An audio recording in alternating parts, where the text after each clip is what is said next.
VIP គ្រាន់តែឮពាក្យថា VIP អតិថិជនទាំងអស់ពិតជាដឹងហើយថានឹងមានអ្វីដែលពិសេសខុសពីផ្ទះធម្មតាមែនអត់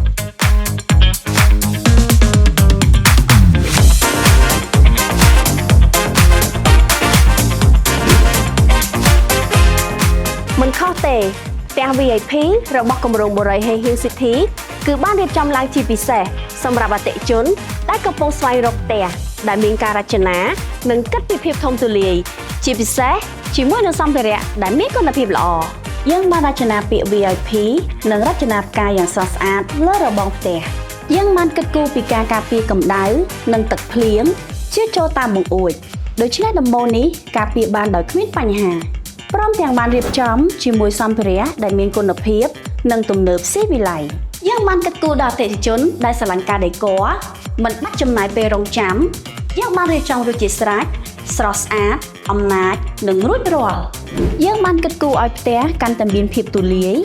ដោយរៀបចំផ្ទះបាយសើមនៅលើផ្ទៃដីដែលនៅសល់ខាងក្រោយផ្ទះបាយនិងបន្ទប់ញ៉ាំអាហារគឺបែងចែកដាច់ពីគ្នាកាន់តែទូលាយកាន់តែស្រស់ស្រាយសម្រាប់ផ្ទះ VIP របស់យើងគឺមានតម្លៃសមរម្យជាមួយនឹងលក្ខខណ្ឌបង់ប្រាក់កក់មុនត្រឹមតែ